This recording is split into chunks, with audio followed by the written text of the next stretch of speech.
दोस्तों नमस्कार, स्वागत है आप सभी का मेरे YouTube चैनल में।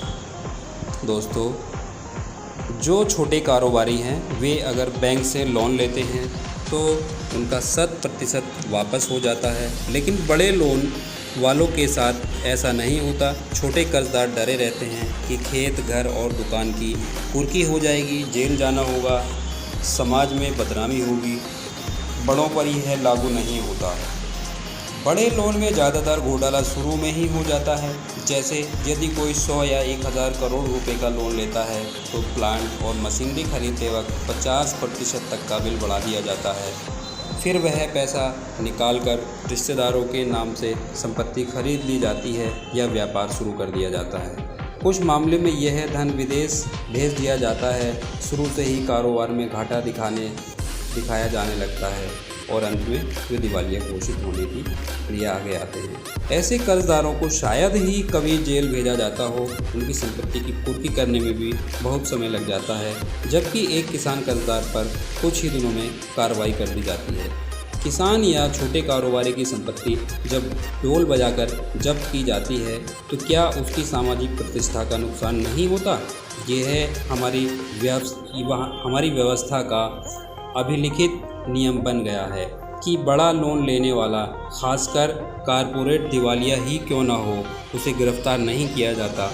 बैंक और तमाम विभाग अंत तक कोशिश करते रहते हैं कि रकम घटाकर ही कुछ पालें या थोड़ी बहुत अन्य कानूनी कार्रवाई करते रहते हैं, जबकि घोटालेबाज करोड़ों के गाड़ी बंगले की मौज लेता रहता है। साइफन किए हुए लोन से बच्चे और रिश्तेदार बड़े बड़े कारोबार करते रहते हैं। अभी तो ज़्यादातर अमीर ऐसे घोटालों से बाहर के देशों में मकान और संपत्ति अर्जित कर लेते हैं। एनपीए घोषित होने पर सारा ध्यान कर्ज लेने वाले पर रहता है।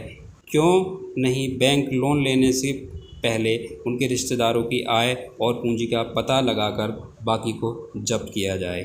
ज़्यादातर व्यापार इस देश में बैंक लोन से ही किए गए हैं। बैंक में पैसा जनता का होता है, मगर यह दाता करते नहीं थकते कि उन्होंने धन कमाया है तो अपनी मेहनत और दिमाग से, ना कि किसी के सहयोग से।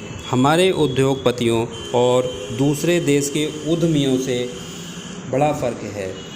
बैंक से कर्ज तो ले लेते हैं, लेकिन न लौटाने की स्थिति में उन्हें कड़ी सज़ा दी जाती है। अमेरिका में दर्जनों सेलिब्रिटी वित्तीय घोटाले में फंसकर जेलों में सड़ रहे हैं। हमारे यहाँ शायद एक भी नहीं।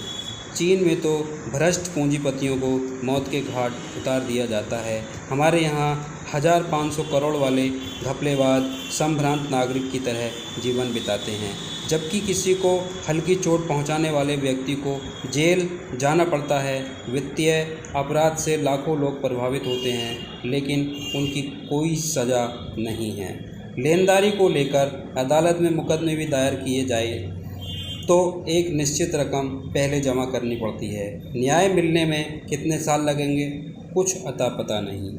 सज़ा मिले भरपूर। ऐसे में ईमानदार को तो सज़ा मिल जाती है, लेकिन बेईमान मस्ती की ज़िंदगी गुजारते रहते हैं। बैंकों के घोटाले रोकने के लिए बैंक अधिकारियों, इंटरनेशनल ऑडिटरों और आरबीआई के ऑडिटरों के खिलाफ बड़ा कानून बने। इनके वेतन और संपत्ति से कर्ज की कुछ भरपाई की जाए और इनकी सज़ा मृत्युदंड के समतुल्य तय की जाए।